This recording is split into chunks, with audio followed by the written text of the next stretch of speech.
اب ایک بہت اچھا سوال ہے، آخری زمانے میں جو فتنے ہوں گے اس دور میں آپ صلی اللہ علیہ وسلم کی کون سی وصیت سب سے زیادہ اہمیت رکھتی ہے؟ بہت اچھا سوال ہے۔ میں ایک بنیادی طور پر ان شارٹ 1 منٹ کے اندر آپ کو ایک بات بتانا چاہتا ہوں۔ آخری زمانے کے بارے میں حضور پاک صلی اللہ علیہ وسلم نے ایک عجیب و غریب بات فرمائی ہے، یصبح الرجل مؤمنا ویمسی کافرا، صبح ایمان والا ہوگا شام کو کافر ہو جائے گا۔ یعنی عجیب و غریب کیفیت یہ ہوگی کہ دین سے اتنی دوری اور اتنی بیزاری ہوگی کہ دین نہ جاننے کی وجہ سے ایسے کام کرے گا کہ صبح تو وہ مومن ہوگا لیکن دین نہ جاننے کی وجہ سے شام تک وہ کافر ہو جائے گا، یعنی عقیدے کے خلاف ایسی بات کر دے گا جس کے نتیجے میں کفر لازم آ جائے گا اور وہ دائرہ اسلام سے خارج ہو جائے گا۔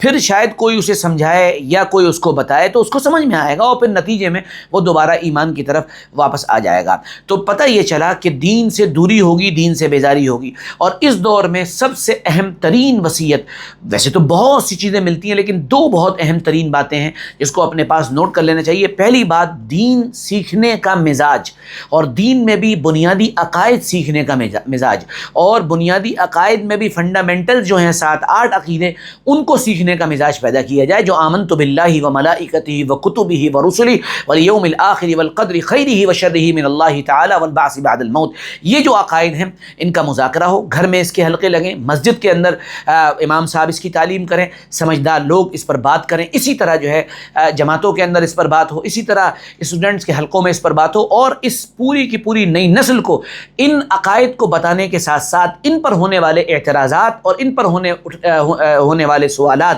ان سب کے جواب دینے کی تیاری اہل علم کو بھی کرنی چاہیے، ہمیں اور آپ کو کرنی چاہیے۔ یہ سب سے اہم ترین بات ہے۔ اور دوسری بات جناب رسول اللہ صلی اللہ علیہ وسلم کی نصیحتوں میں جو ہمیں ملتی ہے وہ یہ ہے، کونوا احلاس بیوتکم، اپنے گھروں کی ٹاٹ بن جاؤ، یعنی گھر سے بلا ضرورت بغیر کسی کام کے باہر نکلنا یہ فتنوں کے دور میں بڑا عجیب و غریب کام ہوگا، یعنی اس سے انسان فتنے میں پڑ سکتا ہے۔ تو بلا ضرورت باہر مت جائیے۔ صحابہ کا معمول تھا، وہ دین کے تقاضوں کے علاوہ مسجد نبوی سے سیدھے واپس اپنے گھر آیا کرتے تھے اور اپنے گھر والوں کے پاس وقت گزارا کرتے تھے۔ یہ 2 اہم ترین باتیں ہیں۔ باقی ایک بات ایڈیشنل طور پہ اور سن لیے، خود اپنے آپ کو اہل علم اور اہل تقوی، اللہ کے سے ڈرنے والے لوگ اور سچے لوگوں کے ساتھ جوڑنے کی کوشش کریں۔ یہی سب سے بڑی اس وقت کی نصیحت ہے جو ہم کو ہر حال میں یاد رکھنی چاہیے اور ہر حال میں اس کا اتباع ہم کو کرنا چاہیے۔ اللہ ہمیں سمجھ کی توفیق عطا فرمائے۔ سوال ہے، آج کے فتنوں کے دور میں اپنے بچوں کی حفاظت کیسے کریں؟ بچوں کی حفاظت کے لیے خود کو مٹانا پڑتا ہے، خود کو لگانا پڑتا ہے۔ ایک نسل قربان ہو کر اگلی نسل کو تیار کرتی ہے۔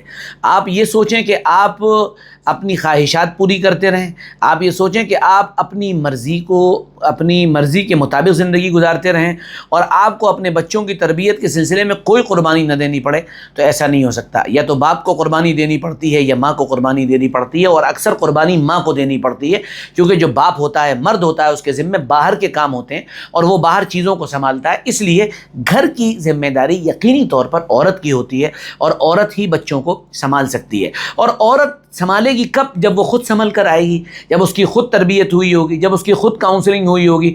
تو اس لیے یہ بات اچھی طرح سمجھ لینا چاہیے کہ اس کے لیے ہمیں قربانی دینی پڑتی ہے اور اس کے بغیر بچوں کی حفاظت نہیں ہو سکتی۔ ہر چیز کی نگرانی بھی ہوتی ہے اور ہر چیز پر توجہ بھی دینی پڑتی ہے۔